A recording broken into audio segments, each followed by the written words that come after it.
যারা দুধ বিক্রয় করতেন সময়ের একটি ঘটনা আমি তুলে ধরছি। সে সমস্ত বৃদ্ধ নারী গ্রামেগঞ্জে দুধ দিতে যেতেন, আর সেই দুধগুলো আমরা পান করতাম। তো কখনো কখনো দেখবেন তারা যে পথ দিয়ে আসতো, কোনো জায়গায় কোনো পানা পুকুর আছে, আর সেখান থেকে তিনি জলটি নিয়ে নিলেন, সেই জলটি নিয়ে তাতে মিশিয়ে দিলেন, এবং সেক্ষেত্রে তিনি কখনো বিফল হয়ে পড়তেন। কারণ দুধটাই যখন বসস্থানে কারো দিতে যেতেন এবং দেওয়ার পর তিনি হয়তো বাড়ি ফিরে আসতেন, কেন সবাই অঙ্কে তারা কিছু চপ্পল হয়তো পেন পরতে বটে, আর সেই চপ্পল পরে একটা তাঁতের শাড়ি পরে তারা কিছু অর্থ সঞ্চয় করত। দুধের ব্যবসা করে তারা বেশ কিছু অর্থ তার নাতিপুতির জন্য সঞ্চয় করতে বটে।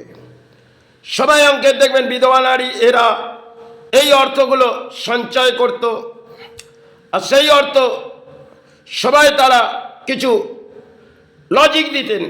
কারণ দুধ বিক্রয়টা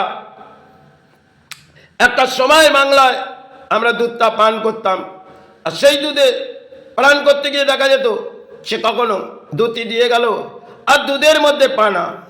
পরের দিন যখন তাকে জিজ্ঞাসা করা হচ্ছে, মাসিমা দুধে কি করে পানা হলো? মাসিমা বলল, এই গরু দুধ খেয়েছিল তাই দুধের মধ্যে পানা এসেছে। এগুলো তারা বুঝিয়ে দিতেন। আর তখনকার দিনে এতটা মানুষ শিক্ষিত ছিল না। আজকে দেখবেন পানা ফল পাউডার সেটা দুধের মধ্যে আবির্ভাব করে কিছু নারী দেয়, হয়তো সেটা সময় অঙ্কে কিছু করণীয় কাজ গুছিয়েছিলেন তারা সন্তানদের জন্যে, নাতিপুতির জন্যে। তারা কখনো গ্রামে দেখবেন একটি হাওয়াই চপ্পল পরে ঘুরে বেড়াতেন, আর বিশাল অঙ্কের না হলেও কিছু সম্পত্তি গড়ে নিতেন।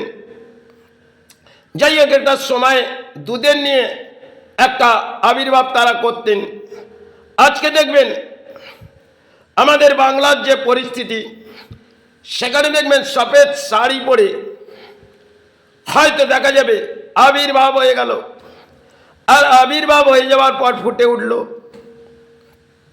এখানে একটা লজিক পুরোনো সময় যারা দুধ বিক্রয় করেছে, কখনো তারা এই দুধটি যখন তারা বিক্রয় করে যেতেন, সেক্ষেত্রে কখন না কখন তিনি সত্যের মুখে কথা বলতে হবে, কিন্তু তিনি মিথ্যের অভিযোগ নিতেন, আর সেটা সময়ে কিছু মানুষ বুঝে উঠতেন, আবার কেউ ধরেও ফেলতেন।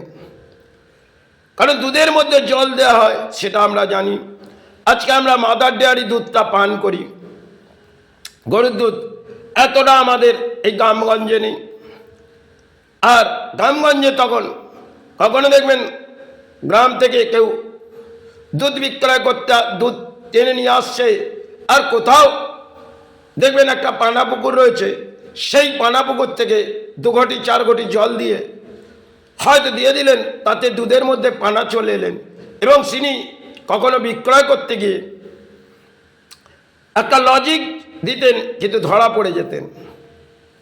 সেটা সময়ের অঙ্কের খেলা ছিল। আজকে দেখবেন এগুলো আমাদের জনগণকে কিছু বুঝিয়ে দেয়, সে দেখো যা কিছু করণীয় তোমাদের জীবনের জন্য করছি, এটা আমার জীবন নয়। আমি তো দেখো একটা সাদা শাড়ি পরে আর একটা হয় চপ্পল পরে রাজ্যের মাঝে এসেছি, আর রাজ্যের সৌভাগ্য করতে এসেছি। একটা সময় দেখবেন যারা এই দুধের লজিকটায় করেছিলেন তারা কিন্তু কখনো ধরা পড়ে যেতেন।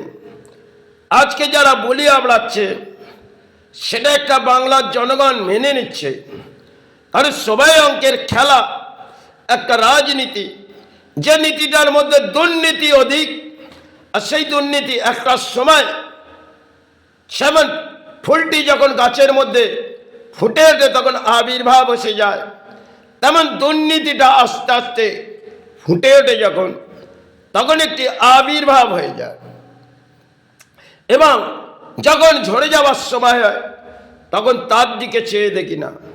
কিন্তু একটা সময় যেমন ফুলের ঝরে যেতে হয়, আমাদের যতই শক্তি থাকুক না কেন, সে শক্তি এমন করে অর্জন করিনি আর সেই শক্তি আমরা হয়তো দেখা গেল রাজ্যের মাঝ থেকে অর্থ সঞ্চয় করলাম কারো না কারো জন্যে, কিন্তু সবাই অঙ্কের হয়তো খেলা ছিল, তাই সেই অর্থ সঞ্চয় করে বুঝে নিলাম আরে আমি যা কারো নিয়ে কাজ গুছিয়ে যাচ্ছি তাতে সমাজ আমায় মেনে নিচ্ছে। এটাই হয়তো চলছে রাজনীতির ময়দান। কিন্তু দেখবেন তারা যখন দুধ মিশিয়ে দুধে পানা দিয়ে সে পরিণাম ধরা পড়ে যেতেন, সেটা তারা অতটা ফুটে আসতেন না, কিন্তু তাদের সম্পত্তিটা তারা গড়েছিলেন।